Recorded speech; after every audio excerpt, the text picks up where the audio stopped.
What's up, guys? Welcome back to my channel. I'm your host, Sabrina Soul. Thank you so much for joining me tonight. It is Thursday, and tonight we have the missing link. Shout out to you guys. I see right as of right now, and I already know the numbers are probably getting ready to go very sky high. But if you have not clicked that thumbs up, definitely click the thumbs up. If you are new here, welcome to my Seoul Mate community. If you have not subscribed to my channel, definitely subscribe. Make sure you click that notification bell so anytime that I go live or I post new content, you will be the first to know. Definitely check out my membership program as well. I have 4 tiers for you to choose from. I would love to have you pretty much in my Seoul Mate family. Also, too, the comment section is open. So if you have any questions, and I will repeat this later because I see you guys trickling in, but if you have any questions for Blake, definitely put them in the comment section, and then hopefully we'll have some time to get to your questions. And other than that, I'm excited to begin. So we have the missing link, and tonight I am going to be interviewing the amazing, the famous, the most discussed, most hated and loved from Ready to Love Miami, Blake. Right. That part. That part.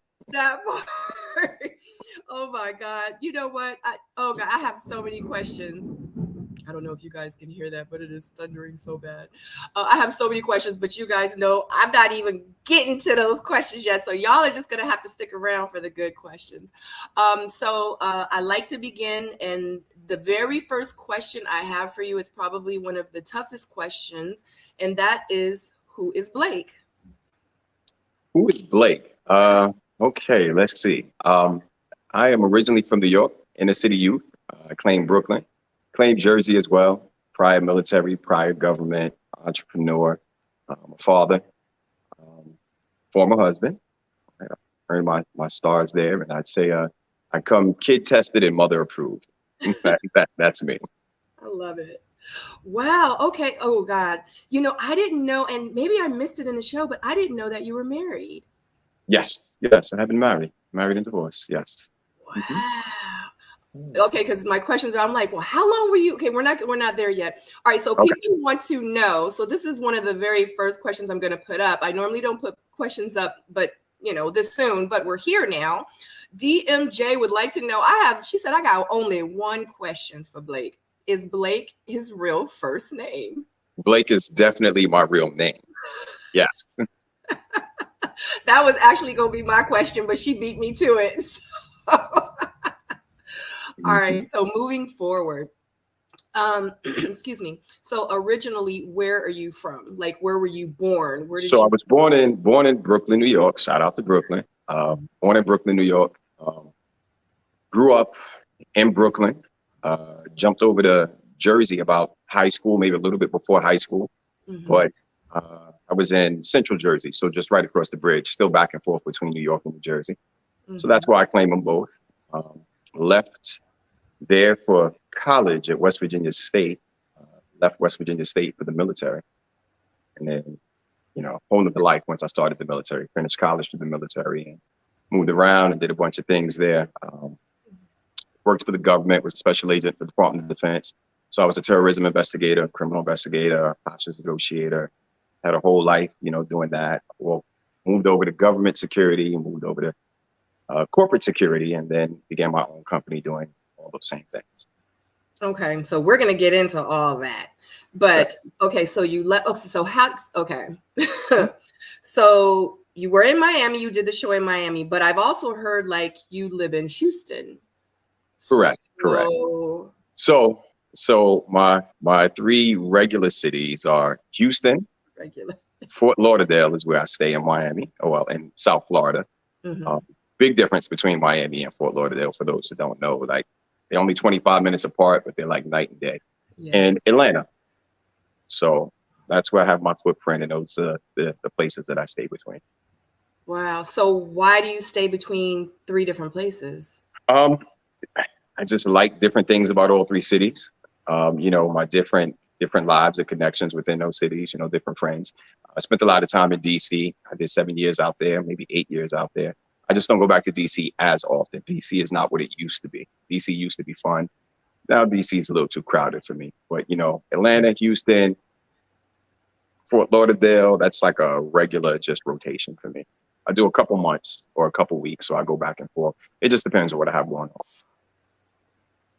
So what do you have going on in all these different places other than like your friends and like, I mean, I got friends in different places too, but I'm not gonna be like, I'm gonna get an apartment here or a condo. You know, I think I'm gonna just buy a house because I got friends here. And like, I mean, that's a bit much. Is it because you're like, you know what? I'm single, I can afford it, I can do it, I love to travel, I get bored. I mean, like, I mean, it's a little bit of both, right? It's about living my life the way I want to live it, and then making my life work for the way I choose to live. So I can pick up contracts, and a lot of times I'll have contracts in okay. these other cities. So I try and focus on specific cities to have contracts in, so that I can make sure that I do my rotation between those cities.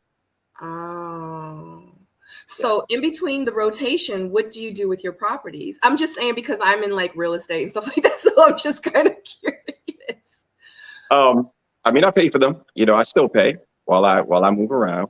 Um, but you know, that's a whole nother, pot of worms. I feel like we went from like what we did to what we're gonna do with the properties. They're still there. I mean, sometimes I'll let people stay in them, especially in Florida. You know, I have people that want to come down all the time. So I have, some friends that have the code to the key, and they stay down there and they, chill until I come back, or, whatever it is they need to do when they're there for the weekend. Right. That's the bad thing about living in Florida. Because when you live in Florida, everybody thinks you're on vacation when they come down there. Right. So you get an influx of people that are just like, oh, I'm coming, I'll be here. And you got to explain to them, like, I still have a normal life, right? So every night for me is not a 2, 3, or 4 a.m. night. So yeah, definitely. Yeah. So what's the funnest place out of all three for you that you like the most, enjoy the most, being at the most? Houston, definitely. I'm in Houston right now. I love Houston the most. Yeah, I don't think any of the other cities. I think Houston is one of the most underrated cities. I think that a lot of people sleep on Houston, and what happens is when they come out to visit, they wind up moving. So most of the people that I have here in Houston aren't from Houston. They're people that came to visit when I moved here, and subsequently they moved here. And, now I have like family here and a bunch of other people. So, but Houston is definitely the best kept secret. Wow, I keep hearing that. I need to Yeah. come visit. It is. I mean, especially for Black people, I just circulated on social media for Restaurant Week.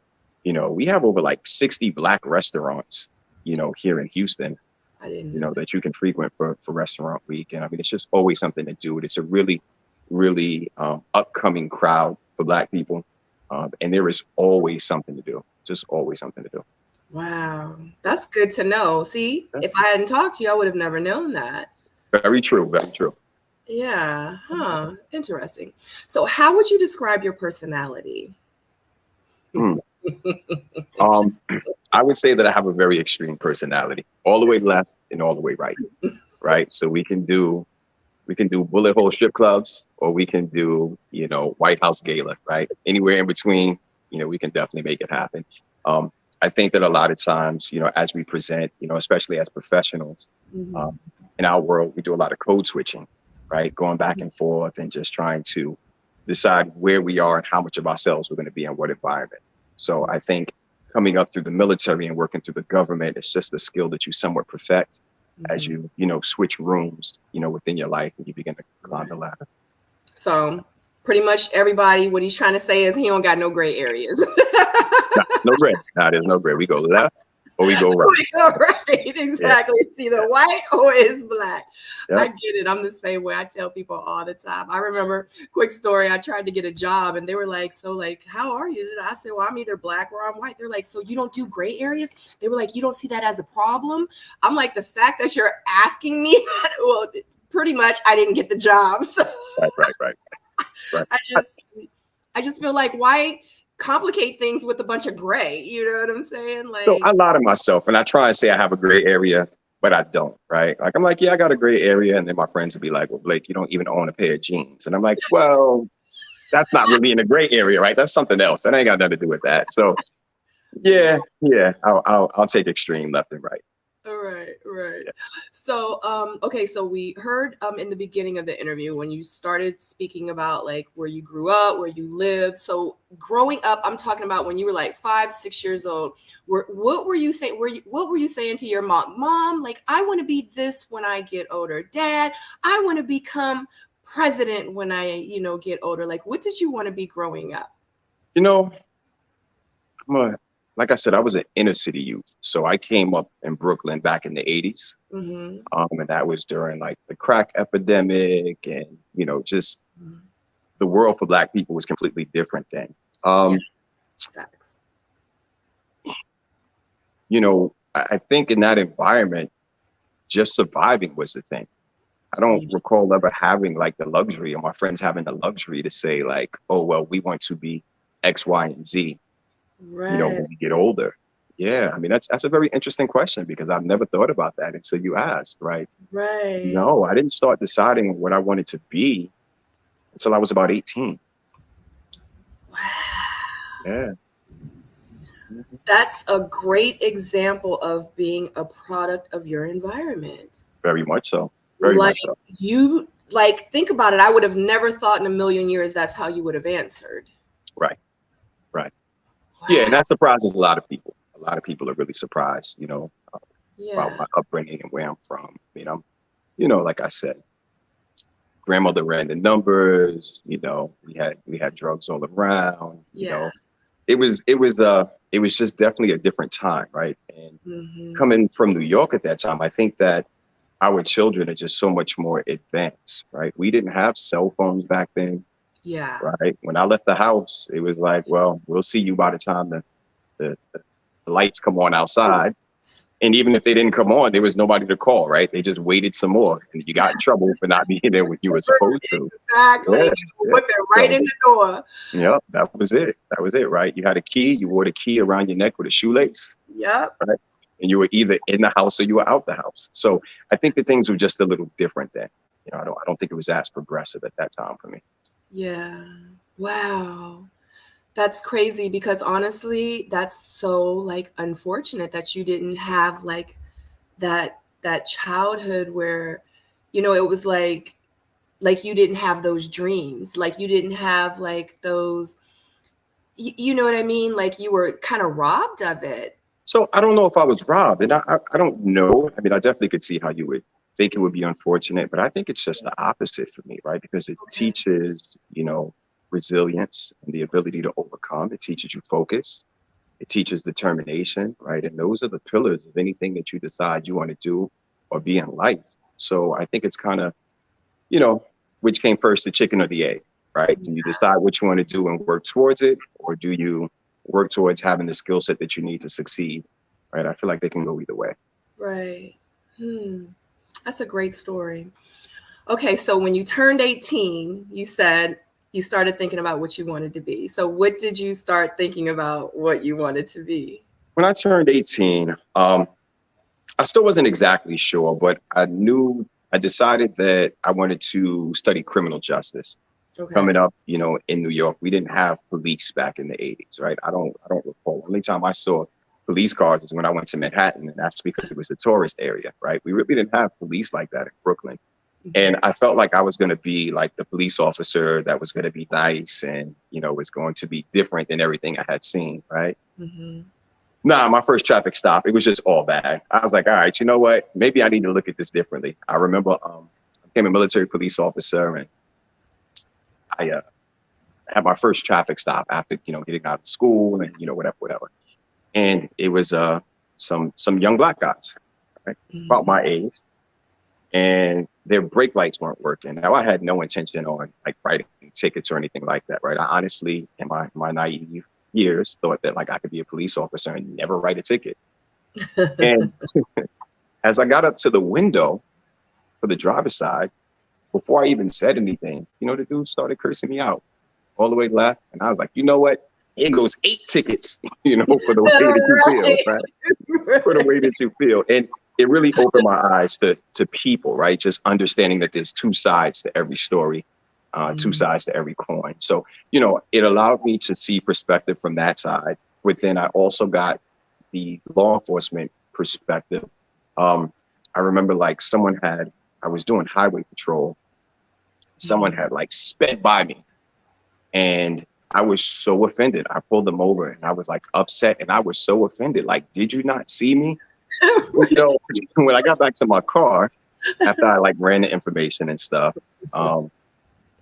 I went back to them. I didn't give them a ticket. I apologized. And I was like, you know what? At the end of the day, if you want to take that chance, like all it really is a fine for you. It has nothing to do with me, right? So I recognize how the police then get caught up in, you know, that side as well.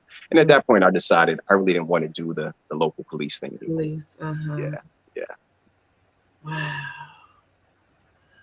Okay. I mean, I get it though, because I've flown by a police too, and then he pulled me over. He was like, I was speeding. He was like, you didn't see me. He was like, you literally passed me. He was like, I was right beside you. I was like, oh, I had a lot on my mind. This is a long time ago. So I drive the speed limit now because I hate paying extra money for stuff that I feel like I ain't had before. I don't want it now. Like I don't do late fees. I hate it. So it's like I get it. Okay, so you said that you were in the military as well. Right. So that was in the military as well. So back when I was in military police, had dual functions, right? So we were police officers in the regular streets that you drive on, and then we had our wartime mission as well. So we had about 5 different missions that we would do, you know, your warfighter mission. Then I went from there to becoming a CID agent, Special Agent, Department of Defense, from Investigation Division. And had a lot of fun over there. That was kind of like, you know, policing on steroids, but it was just more on the international stage than, you know, on the local stage. So I did like protection when Secretary of Rumsfeld was the Secretary of Defense. Now I'm dating myself, right? I ran his protection detail, traveled everywhere with him. I was one of the members of the detail, of the immediate detail. And, you know, did the Iraq, Uzbekistan, Kuwait, you know, been to all of those places and just had a really fulfilling military career. Right. What branch were you in? Was in the Army. Wow. Okay. That's amazing. So you've been doing this for a while then. Yeah, literally, it's been like my entire life, you know, to be honest with you.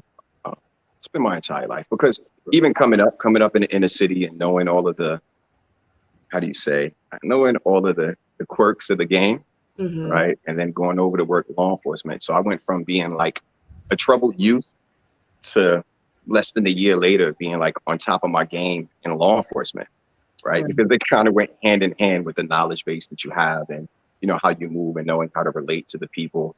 And it was so bad. Like I was so young when I became an agent that I wasn't legally old enough to carry a gun. I had to get a waiver from the Secretary of Defense, you know, to carry a gun because I had started so young. Right. But again, that was from being a product of my environment and being able to, you know how to move and shake in certain environments. Yeah. Right. Wow. So, wow. So, okay. So you held all these different positions, you did all these different things, and it was within the military. So now you are a Chief Information Security Officer. Correct. Now, with that being said, and you guys know I hate, like, not hate, but I really dislike bringing Ready to Love in the middle of this.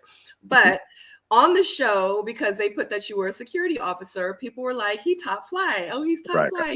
He work at the mall. He carry a gun or whistle. He be at the mall. So can you explain to the people, the good people, what exactly is a Chief Information Security Officer? Got you. So when you talk enterprise security, when you talk about an organization, and let's say an organization has thousands of locations, that information has to be secured somehow. And there are a bunch of regulations that go in securing that information. So if you talk about, I think the most popular thing that people might know would be HIPAA, right? Everybody sees HIPAA everywhere, right? So there's actual steps that have to be taken to protect HIPAA information. And that information is actually protected daily, right? You have to look at who has access to it, why they have access to it, blah, blah, blah, blah, blah. So on an enterprise level, it's creating a plan that makes sure that every employee on every level does not violate that HIPAA regulation. And then responding when something like a HIPAA regulation is violated. And we have it for an untold number of information categories. Right? So you work closely. It's like being in between IT and the traditional concept of security. Cybersecurity, right? Right. So it's right in the middle of that cybersecurity. Correct. Wow. So you write the plans, like I write the continuity of operations plans. So let's say you have an enterprise, a large organization, and they have an outage or they have a breach, or someone with a gun goes and shuts down one of their, major locations. Then I write the plan for how that organization is going to continue to operate with the loss of that organization, to make sure that they still hit their revenue numbers, to make sure that they still hit their personnel numbers, and everything continues to go on without a hitch. Oh, okay. So it's it's extremely broad. Broader, way broader than what I thought. Yeah, it's extremely broad. Typically you have a few teams that work under you. You'll have an IT team, you'll have engineers, you have security under you. Along with that goes like business impact analysis, how certain things will impact the organization. You have threat assessments, identifying the threats to the business, right? Looking at who would be interested in ransomware, or who would want access to the information or the facility, or, any part of the business. You have to look at, the brand reputation and making sure that you're protecting the reputation of the brand. I mean, it covers an entire gamut of things. So that's why it was easier to just put chief security officer than to put something down that people would say, well, I don't know what that is. But I was okay with top flight. I didn't take offense. Like, top flight worked for me. Yeah. It's just so funny because I know that when I seen that, I was like, a lot of people really are clueless. You know what I mean? And I'm so glad that you have the opportunity to explain this. So now with cybersecurity, because a lot of people don't even know what cybersecurity is, can you explain to them what that is? So it will kind of all make sense. Of course, we're going to, keep discussing it, but yeah. So going back 20 years ago, right? When we thought about security, all we really thought about was merchandise. And we thought about people stealing your merchandise, and that's how people made money. They would steal your merchandise and they would resell it, on a corner, black market, or what have you. Now the thing is, there's no reason to put yourself at risk to steal merchandise and to go to jail if I can sit in my house and steal 200,000 social security numbers, along with the names, the date of births. Now I can sell those for $200 a piece to people that want to buy them, to open up credit cards, buy cars, do different things with, right? So cybersecurity is an approach at protecting everyone's information from the thieves that would want to do something like that, right? Also selling off trade secrets, right? The Big Mac sauce, right? So I'm sure Big Mac has an information security program to make sure that nobody knows what ingredient is actually in the Big Mac sauce. Because if they sold it, then the Big Mac would lose its value, right? Because everyone would just, use the sauce. So it's looking at security from a more holistic standpoint on a much, much larger level, more of an international level, because a lot of this stuff crosses international borders, right? So you have people that may be in Russia or Ukraine or Saudi Arabia that are actually jumping into your computer to steal this information. Additionally, the big thing we have now is ransomware, right? So you have a company, you have an organization, and let's say take something like a hospital, right? With all of the patient records and all of the treatments. So you have characters out there that will lock down your system and demand that you pay them $2, $3, $10 million, depending on the size of your hospital, to unlock that system. And you have to unlock it because of the legal ramifications and the life or death nature of what it is that you're doing. If your system is locked and you don't know what medication to give people, you don't know what the treatment plan is, right? You don't have any information. So it's a much, much larger look at, security and how we're going to move forward, within our organizations on a corporate level. So so how sometimes we'll get emails and it'll say Capital One has just been breached. All your information has. So how does a situation like that happen? So that is exactly the failure of your information system. That's the failure of your information management system, is how that breach occurred. Yep.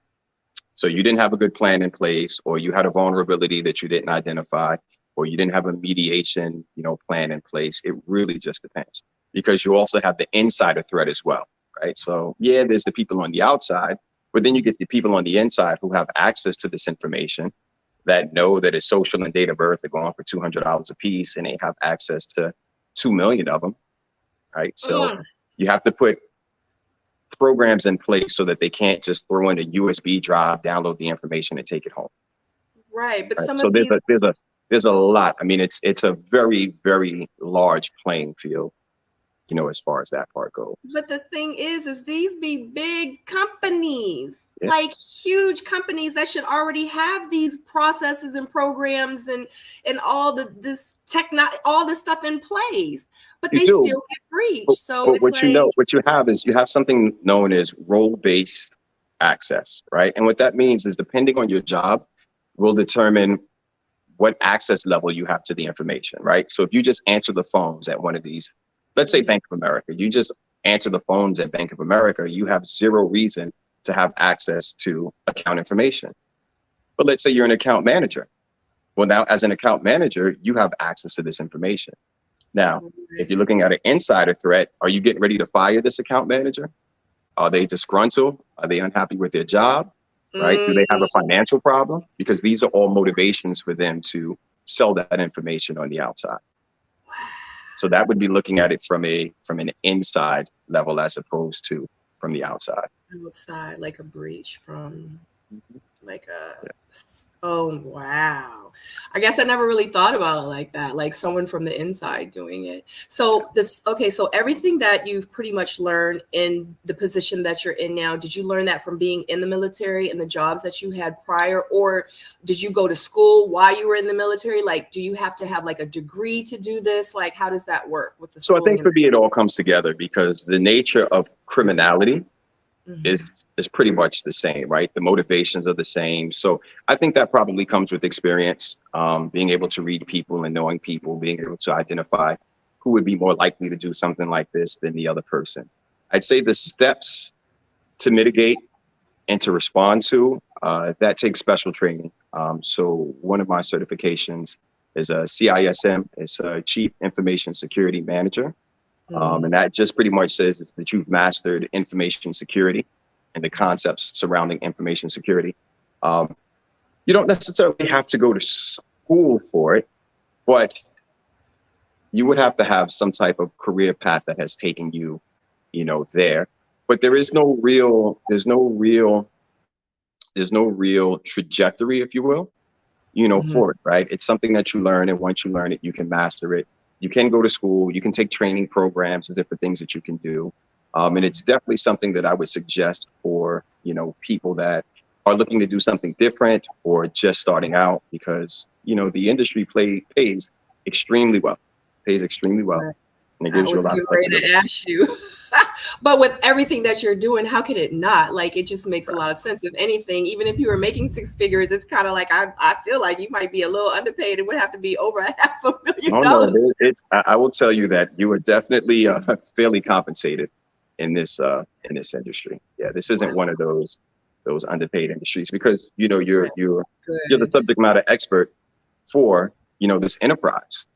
Yeah. Right. So there's a lot of responsibility there, but as long as you know what you're doing and you learned and, you know, you've come up and you have the right tutelage, and, you know, it's not something that's impossible, but it's definitely something that you can look at. And this is like, again, this is the top position of it. You know, you have the entry level position, which is fairly easy to get into. The certifications are fairly cheap, right? If you didn't go to college or you don't have money for college, or college isn't an option right now, you know, you have lower certifications that you can get for a few $100 that will at least open the door for you to get a job within the industry, right? So we don't have enough Black people in tech. So I will say that. And we definitely don't have enough Black people in cyber tech. Y'all hear that? Definitely an avenue to take, especially for the young people, because the young people already have an understanding of, you know, these computer systems and how things work, right? Backdoors, open source code. The young people know it already, right? So definitely an avenue that, you know, you can do really, really well in, and really be able to promote yourself. So Then much it's good. even better when you start a company doing it, and then you Yeah. get to outsource for other people. So yeah, it just opens up a whole world. So how long did it take you from the beginning to where you're at now to get to where you are at now, right now? When I got out of the military, I opened my first company. I was probably about 24, 25. And within 2 years, I was doing $26 million worth of business. Yeah. That's amazing. Yeah. Congratulations to all of your success with that, man. Oh, thank you. Amazing. Thank you. Yeah, I commend you. I give you your props. Absolutely. I'm so glad that you're able to discuss it and to really talk about it, because I swore, I was like, he does not work in a mall. Like, what is going on? So I'm so glad that you're able to explain and to clarify and to let them know, like, Right. no, this is what I do. And let me put some respect on his name. Yeah, you know what? I don't mind. Don't respect it. I'm okay with it. Don't respect it because it's a need to know basis anyway, right? That part. They basis. still need to put some respect on your name. You're so humble. I appreciate that too, but no, because I keep it 100 all the time. Well, No, I appreciate that. I appreciate that. But thank you so much. So what advice would you give to someone or anyone that is interested in getting into this field? I would just say do the research. I mean, there are definitely beginning, certifications, security like A++.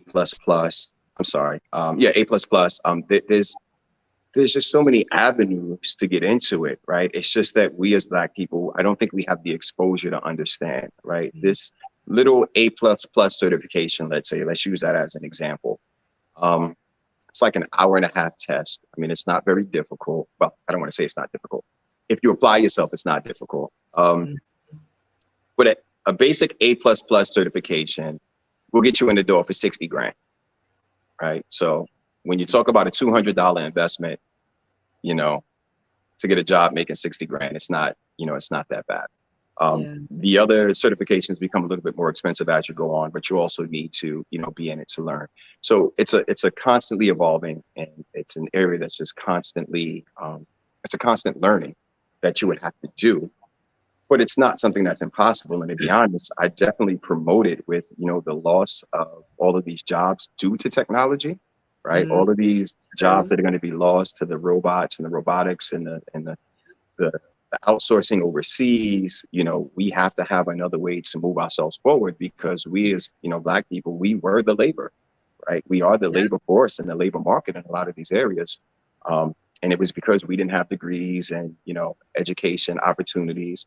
But this is an area that can bridge that gap for you, definitely, to at least give you a foot in the door and possibly a leg up, right, if you decide to actually pursue it. 3 years in, doing what you're supposed to do, as far as certifications go, doing a good job, you can make 100 grand. Such good information. Thank you so much for that. Okay, now moving forward. The nitty gritty, right? Let's get to the nitty gritty. I got you. I was about to say, definitely take a sip. All right, let's do it. I feel like I was just warmed up. That was the warm up, right? I get comfortable. Now we're gonna get to the gusto. No, because I'm really not that bad here. I know the comment section is probably gonna get specific, but shout out to you guys. It's 151 of you watching. I appreciate you so much. If you have not hit that thumbs up, definitely take a moment to click that thumbs up if you are enjoying this interview. Now, if you have any questions for Blake, definitely put them in the comment section, and hopefully we do get to them, and I can ask the questions for you. So let's move on, because everybody wants to know. I know they want me to ask you specific questions, but there's so many interviews that you're going to be doing, and there's so many other interviews that you have already done that you've answered a lot of the questions that I'm sure that they have. But I have my own questions. Okay. And the very first question is with the show is, how did you find out about the show? Did they come to you? They did. So I didn't know anything about the show. I got a phone call, and I actually thought it was a crank call. It was someone saying that they were working with the show. And I had never seen the show either, right? I'm not a big social media person. I'm trying to do better. I mean, I'm horrible. I'll put like one post out there, say I'm gonna keep it going, and then it takes me 3-4 weeks to do it again. But I'm not really a big social media person, and I don't really watch reality TV. So when they called me, I didn't know what the show was, and I thought it was, a crank call or a joke or, what have you. So I hung up, and then they called back and like, no, this is the real thing. Google it, check it out. And at first I said no, right? It wasn't really for me. I'm pretty private, as you can tell from like you dragging these things out of me on my interviews, right? I'm pretty private. And I didn't know that I wanted to have that much exposure to my, personal life. So I said no, and then they called back and they asked again, and I said no, and then they called back and they asked a third time. So I sat down with some of the people closest to me in my circle, and I said, what do you guys think about this? And they were like, you know what? It's an opportunity to have some fun. You'll at least be able to check the box, if nothing else. So I was like, you know what? I'm game. Let's do it. I'll try anything, almost anything, at least once. So let's do it. So like being on the show, and I know I've seen on your other interviews, and I've also seen in different places where you said that you've only watched like a couple of episodes. Yes. Like, how many episodes have you watched of the show? So I've only seen 2 episodes of the show. After I saw, the character that they were trying to portray, and the fact that they would not allow me to speak, and the way that they were cutting it up, to present certain things. Quite honestly, I just lost interest. I wasn't mad at it. I definitely understood going into it that it was for entertainment purposes, right? And it was going to have an entertainment value. And I definitely understood that they were going to create a character, but it's just a little difficult to watch when I know that, what's going on is not, the way it was, or who I am, or the depiction that they actually decided to create. So what do you mean by when you watch the 2 episodes that you did watch, like what you saw on TV was not you? So I had a episode where I talked about being 87% sure that I wasn't having any more children. Okay. And that was a part of a much larger conversation that we had amongst the group of us. And they kind of took like this snippet and they kind of hung this snippet out there as if like that was the drop dead statement that was made. It didn't give any context, to it. So that was one piece. And then the other piece, we had a conversation about like single parent households, broken relationships.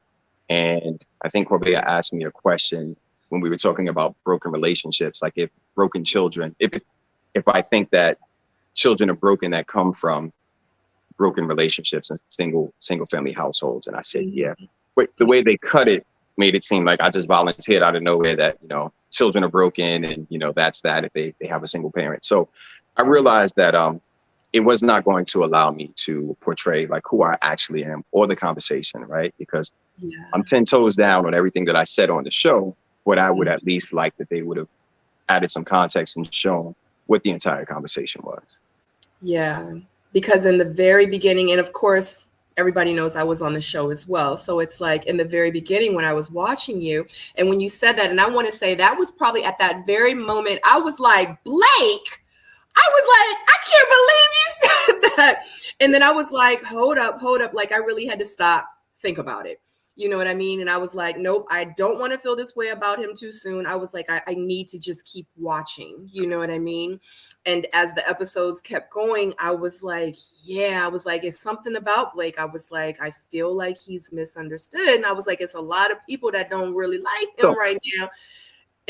What were you about to say? Yeah, so I don't think I was misunderstood per se. I think that was, the goal of production, right? They just showed a bunch of facial expressions.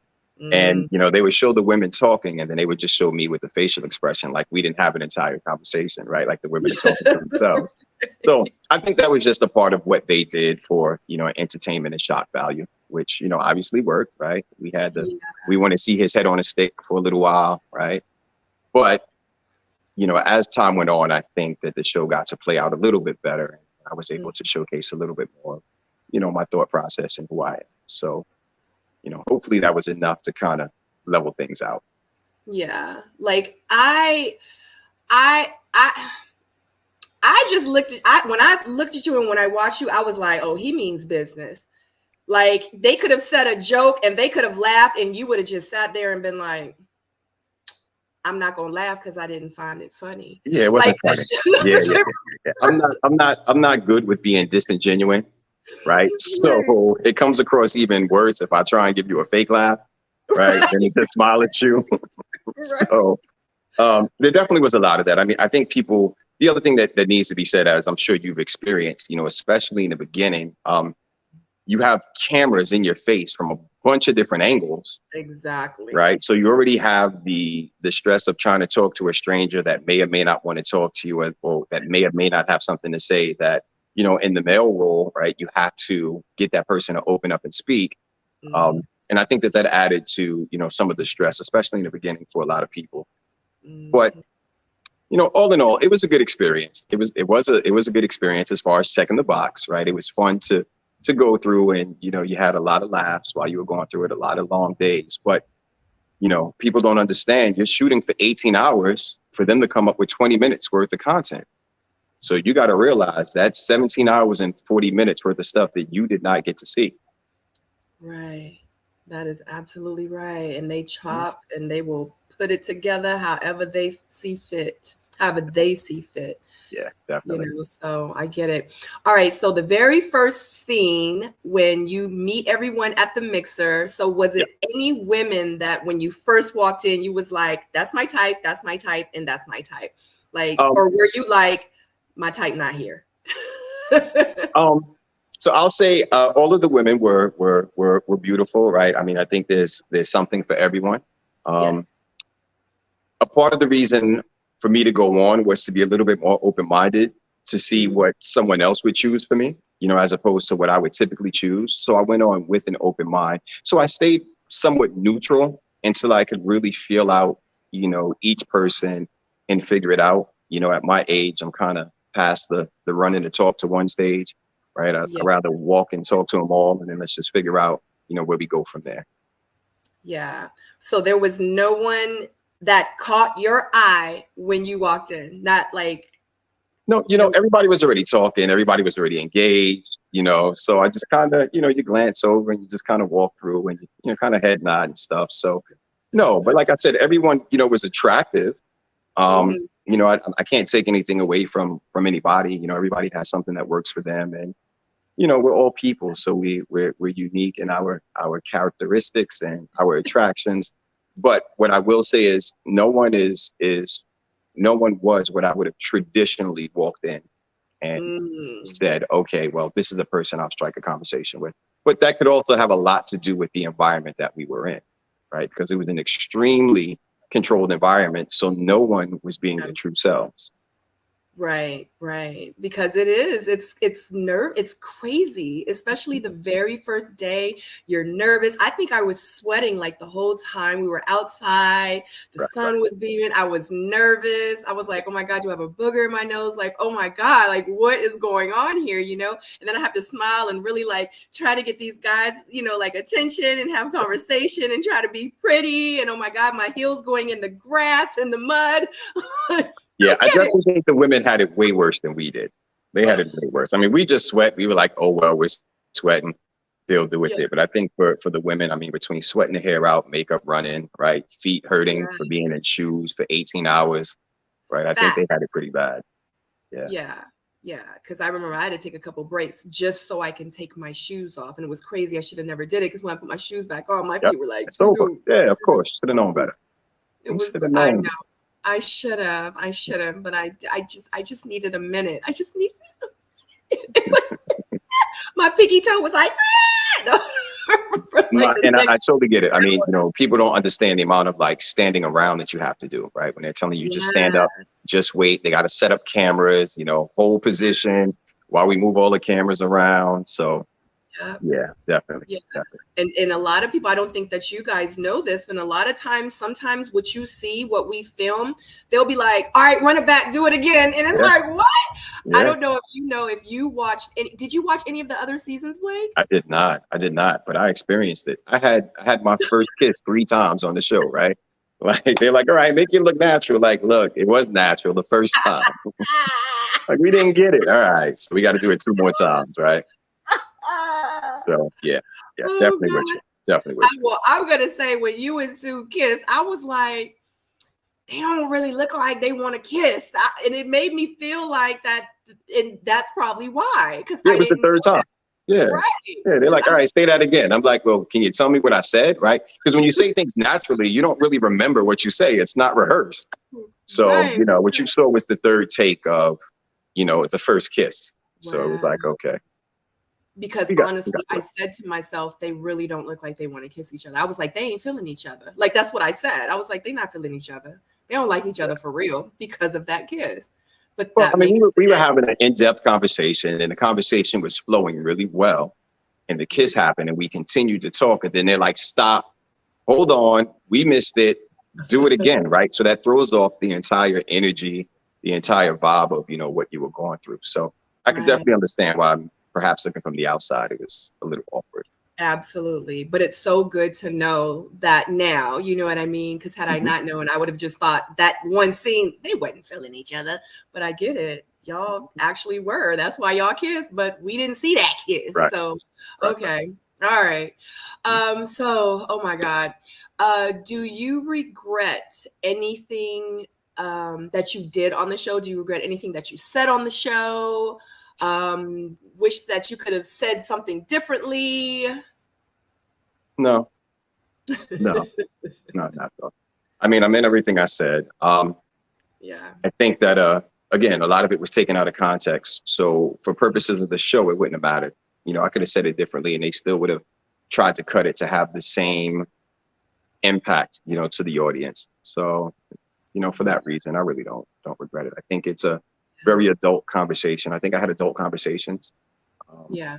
I think that they were age appropriate for where I am in my life and for my age, right? You got to realize we have people of different ages up there, and going Mhm. on the show, you know, production is picking the ages. We don't know that when we get there, the people are going to be of, particular ages. And that's something that I've, said in previous interviews, right? So sometimes things get lost understanding that everybody is not in the same place, when you're 30 versus when you're 45, right? Absolutely.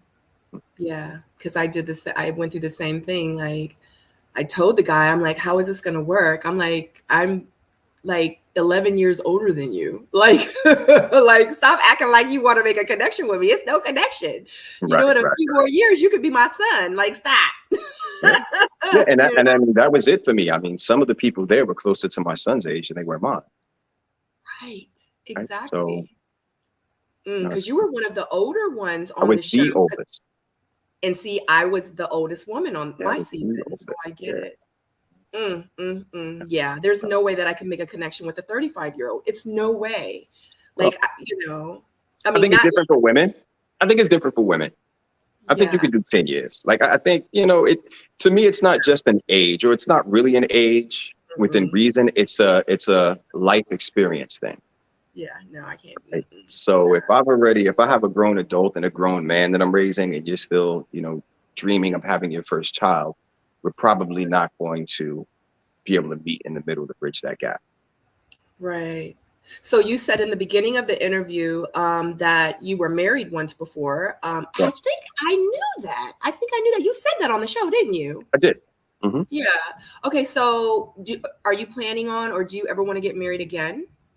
I have no objection to marriage. I think my approach would be a little bit different than what it was in my younger years. I think as you're coming up, especially in your 30s, I Mm-hmm. think you do a lot of things based off of what you think you're supposed to do, Mm-hmm. but not really knowing or understanding why you're supposed to do them. And I think it Mm-hmm. winds up shortchanging you in the end. So, now when I think about marriage, before I think about marriage, I think about the end of days. I think about being old and whether I can see myself with this person and what Yeah. it would look like. And if I can see that, then we can talk about marriage. But I won't Absolutely. I won't get married to figure it out. Like, no. That part.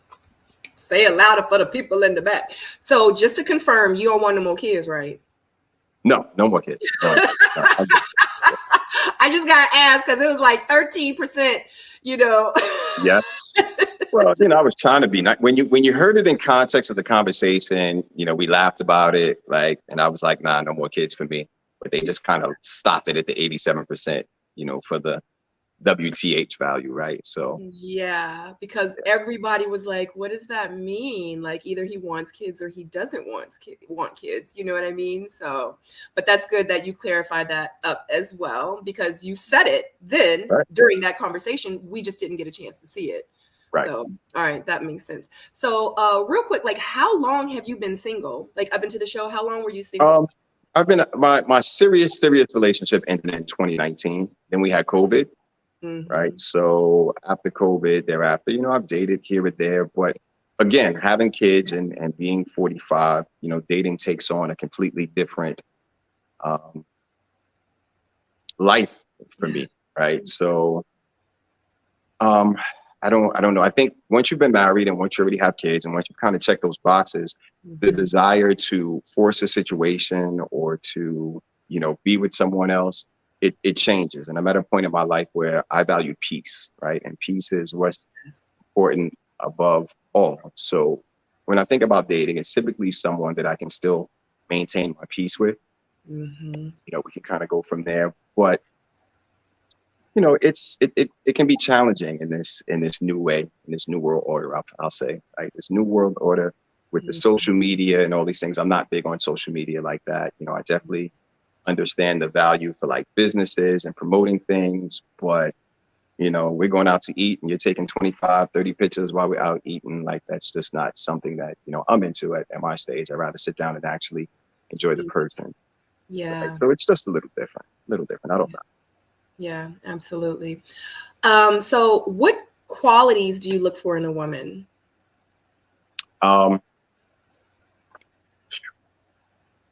Intelligent, able to carry a conversation. They have to be confident, definitely confidence. They have to be open-minded, and they have to have great energy. I'm an energy person. They have to have great energy. Like there's nothing worse than dating someone that's a stick in the mud, right? Like nothing there. So I would definitely say I'm an energy person. Yeah, definitely huge for me too. One last question, and I actually forgot to ask you this a little bit earlier. How is the relationship between you and your kid's mother? Great. I think I'm pretty fortunate in that area. I hear a lot of war stories out there, and I can say that I don't have any of those. I mean, obviously it's always challenging when you have two parents not in the same household, right? So we're not immune to the things that everyone else goes through when it comes to the decisions surrounding our children. But all in all, I don't have, drama in the sense of, some of these things I see, on some of these shows or some other people go through. Right. Okay. Now, I know previously you and I, like we talked briefly about like you have a lot of wisdom and the things that you said, I was really curious. And then we actually started to talk about your YouTube channel that you are beginning, and the information that, with everything that we were discussing and then talking about the YouTube channel, I was like, wow, that's going to be amazing. You know what I mean? So can you give the people a little bit of information, let them know the name of it, what kind of content you're going to have, etc. Sure. So it's called Gentleman's Code is the name of the channel. And it's really a space for men and for young men to really have some of these tough conversations and conversations about where we should be, ideas of masculinity, ideas of manhood, dealing with women in a sense of like chivalry and different things. And it was born of the fact that, my sons are with their mom and they're not with me. And a lot of times giving that information and teaching some of these values becomes really difficult by nature of the relationship. So there are a lot of things that I said, I think that there are a lot of people that can benefit from this information, especially the younger adults and the single moms, right? The moms that are out there that are raising boys, because what I'm finding is a lot of women are raising men that they would never date themselves, right? So it's just to have some of these conversations about, manhood and understanding that manhood is something that you have to grow into. You don't hit a particular age and now you're quote unquote wrong. So there's lots of topics there that I think would be a benefit to both the men and the women. Yeah, that's amazing. I think that channel is going to be amazing. So just to let everybody know that the link for Blake's YouTube channel is down in the description box. So definitely when we are done with this live, click that link and then go subscribe to his channel.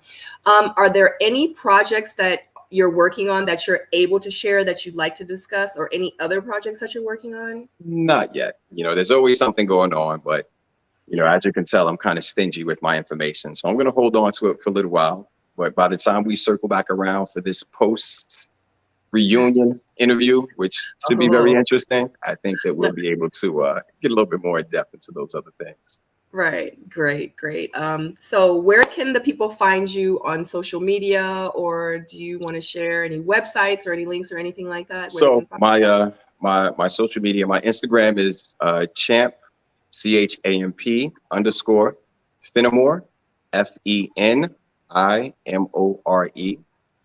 I do respond to the respectable DMs because I am looking at, different topics to cover. So, people jump in with ideas, and a lot of times I'll put those ideas on like the poll on my story, and kind of get that interaction, because I also want to have some of the conversations that other people want to have. It's not just about the things that I want to put out there. Right. So definitely, Aries. and also to Aries. March, so, baby. so that is the question that that I wanted to put up for you, so you can answer that. But just to let everybody know that the link for the gentleman's code for his YouTube channel is down below. Also, the link for his Instagram is down below. So definitely follow him on Instagram as well. Other than that, Blake, I appreciate this interview. You are amazing. Thank you so much for being patient with me and for everybody. And I'm gonna say we sorry, Blake. No, I'm just joking, because I've been Team Blake from the beginning. No. Let's not act like I didn't put you on the spot and ask you if you started as Team Blake or if you ended as Team Blake. No, you did. You asked me, and what did I tell you? And everybody, and y'all can put it in the comment section.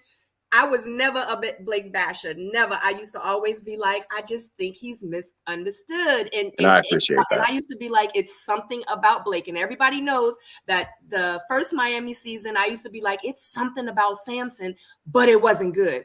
And I used to be like, there's something about Blake, but it wasn't that. It was like something good. Like, nah, like everybody trying to make him out to be the bad guy, and he's not. Like, it's something about him, guys. I just think that he's just for no BS. But yeah, but you're a real one. I mess with you. Congratulations to all your success. I don't know if you and Sue ended together, but I love Sue. I hope you guys, have a great relationship and everything works out for you guys. If that is the case, just from what we saw on the show, what I saw. And other than that, thank you. Yeah, that's it. I appreciate you having me. It was a lot of fun. Absolutely. So I look forward to doing it again.